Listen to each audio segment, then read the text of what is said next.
Hello YouTube and welcome back to iTech Support. In this video, I will be showing you how to remove and insert your SIM card or your SD card into your Motorola Moto G4.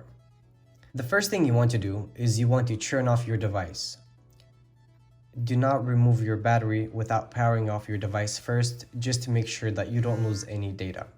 Now with your device powered off, if you look here at the back, you will find a little gap.